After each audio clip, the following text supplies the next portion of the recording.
Look carefully at the graph on the screen, my friends. Within this graph, you can see from where all New Testament documents originated and when each evolved. How do we know this graph accurately portrays what happened? One way is by considering the principle of third-generation interest, an explanatory device first articulated by the historian Marcus Hansen. Almost a century ago, Hansen wrote, "Anyone who has the courage to codify the laws of history must include what can be designated the principle of third-generation interest. The principle is applicable in all fields of historical study. It explains the recurrence of movements that seemingly are dead. It is a factor that should be kept in mind, particularly in literary or cultural history. It makes it possible for the present to know something about the future.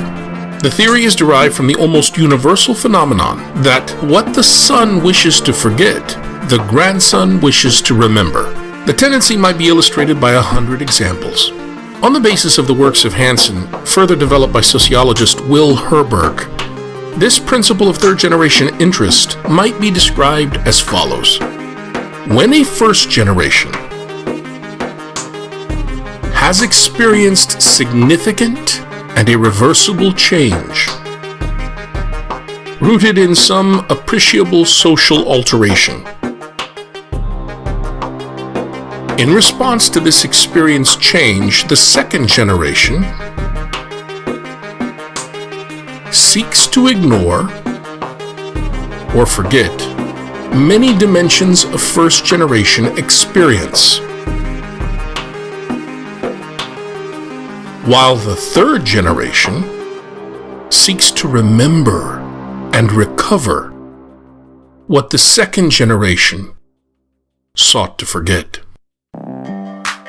This is the principle of third-generation interest.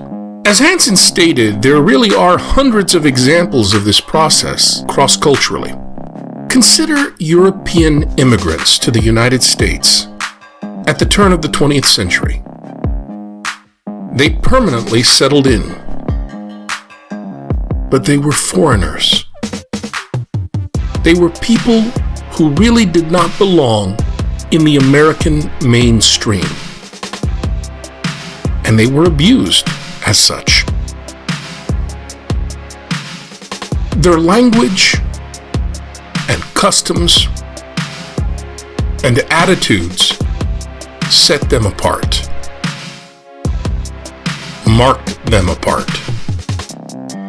They were treated as foreign to America,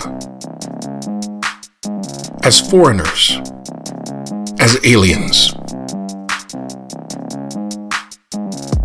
Now consider their children, who were a second generation, trying to assimilate.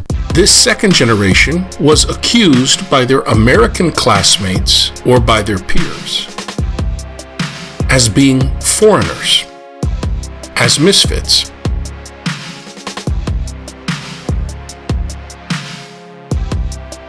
Meanwhile, at home,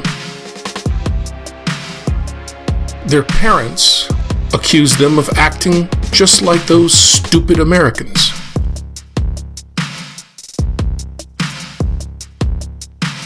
Finally, we come to the children of these children.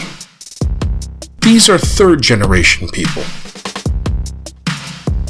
They are fully enculturated and assimilated as, quote, true, end quote, Americans.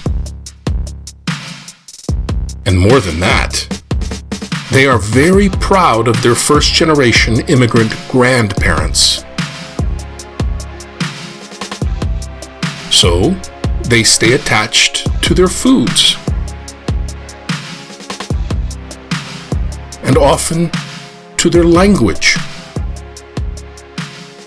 and their music as well. We see this same process verified again and again. Didn't we see it among the African American third generation, who were removed from slavery and were very interested in and proud of their grandparents' generation? Or look to the Philippines. There we find the third generation Samoreños, whose grandparents emigrated from Samar to Tagalog-speaking Manila. They wanted to know about the language and customs of Samar and the stories of their grandparents. And we can see this pattern in various third-generation African colonized persons. They too are extremely interested in their first-generation ancestors, the ones who broke the bonds of colonials. Or we can see this on display among American and Canadian Jews, grandchildren of survivors of the Holocaust. Their grandparents survived hell.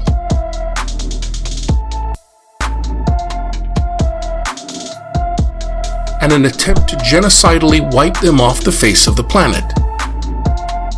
These grandchildren are therefore rightly proud of their grandparents, their culture, and their identity. As are third-generation Palestinians, people who want to know the story of their grandparents prior to the Zionist criminal takeover of their lands. They want to know what their grandparents had to endure under Zionist supremacy, and are proud of their grandparents standing in the face of continued Zionist atrocities and attempted genocide. The principle of third-generation interest is what the child wishes to forget, the grandchild wishes to remember. This principle is active in the evolution of the Gospels.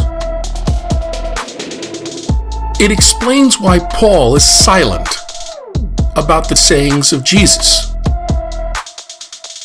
It shows us why Mark and Matthew were written by third-wave messianists, or the third generation of followers since the Jesus movement.